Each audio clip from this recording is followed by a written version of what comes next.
तो ये आपको बता दें कि राजस्थान में हाल ही में आरएएस के रिजल्ट डिक्लेयर हुए थे। वहीं एक ही परिवार के भाई बहन भी आरएएस बने हैं। दोनों भाई बहन सुभाष मान और अमिता मान जयपुर के मानसरोवर के रहने वाले हैं। अमिता की आपको बता दें 33वीं रैंक आई है, तो वहीं सुभाष मान की 284वीं रैंक आई है। न्यूज इंडिया संवाददाता दीपक चावला ने दोनों आरएएस भाई बहनों से की खास बातचीत। में राजस्थान में आरएएस के रिजल्ट आए हैं और कई जो अभ्यर्थी है उनका सपना सच हुआ है। लंबे सालों के इंतजार के बाद रिजल्ट आया है। सबकी अलग अलग सक्सेस स्टोरी है। कुछ एक ऐसी भी स्टोरी है जहां पर एक ही परिवार के दो भाई बहन आरएएस में चयनित हुए हैं।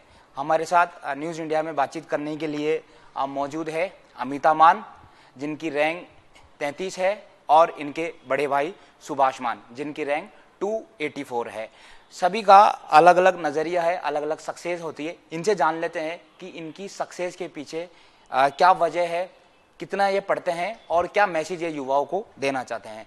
सबसे पहले मैं अमिता मान से सवाल करूंगा।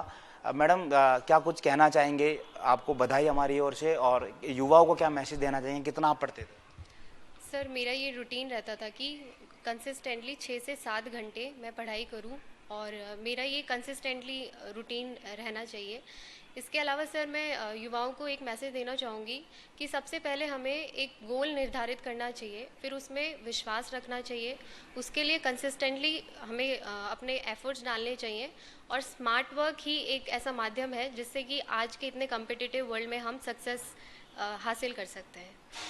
एक बड़ी जिम्मेदारी आपको मिली है। किस तरह से इस बड़ी जिम्मेदारी को देखते हैं और किस तरह से आपकी कार्यशैली रहने वाली है समाज के प्रति?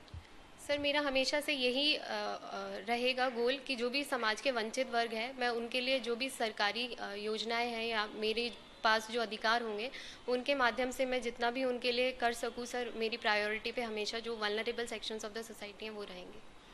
इसके अलावा आपने कहा कि कंसिस्टेंसी, यानी कि करीब 7-8 घंटा आप पढ़ते थे। रेगुलर पढ़ना पड़ता है या फिर कुछ टुकड़ों में पढ़ सकते हैं? इसके अलावा कुछ स्पोर्ट्स से जुड़े हैं, कुछ सारे काम वो कर सकते हैं या सारा दिन उसको पढ़ना है? क्या आप क्या कहना चाहिए?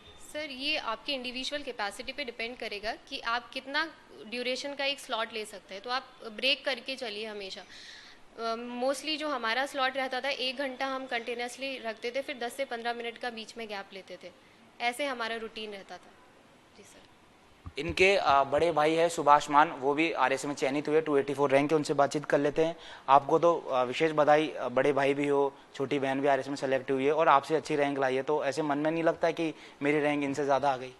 नहीं नहीं, ऐसा कुछ नहीं है। जिसका जितना हार्ड वर्क होता है उतना ही पे ऑफ होता है। तो मेरी छोटी बहन ने कुछ ज़्यादा मेहनत करी मुझसे, तो इसलिए उसकी ज़्यादा अच्छी रैंक आ गई। और किस तरह से आप घर पे रहते हैं, साथ पढ़ाई करते थे, कैसे एक दूसरे की मदद करते थे, सहयोग करते थे? हाँ, हमारी पूरी प्रिपरेशन साथ में रही है। तो ऐसा होता था कि हम सिलेबस को आधा आधा डिवाइड करते थे, कि मतलब कुछ 2 सब्जेक्ट मैम प्रिपेयर कर लेती थी, 2 सब्जेक्ट मैं प्रिपेयर कर लेता था। तो जो हमारा कंपाइलेशन होता था वो ऐसा था कि 6-7 घंटे पढ़ते थे, लेकिन 2 बजे की होने वजह से वो 12 घंटे का हमारा स्टडी हो जाता था, कि मतलब 6 घंटे हमने पढ़ा तो 12 घंटे हो जाते थे दिन में। मैसेज क्या देना चाहेंगे? क्योंकि लंबा समय लगता है, 1-2 साल की बात नहीं, 3 साल तक मेहनत करनी पड़ती है। आजकल के युवा है जो लक्ष्य से भटक जाते हैं, गलत हरकतों में आ जाते हैं, तो मैसेज क्या देना चाहेंगे आप युवाओं को? मैं युवाओं को यही मैसेज दूंगा कि जैसे आपने बिल्कुल सही कहा कि आजकल के जो युवा हैं थोड़ा वो गलत दिशा निर्देश लेके कहीं गलत चले जाते हैं। मैं उनसे ये मैसेज करूंगा कि संघर्षशील रहो अपने जीवन में, एक टारगेट बनाओ, जैसे मैम ने कहा कि टारगेट बना के एक पॉजिटिव एटीट्यूड के साथ उसको चेज़ करो।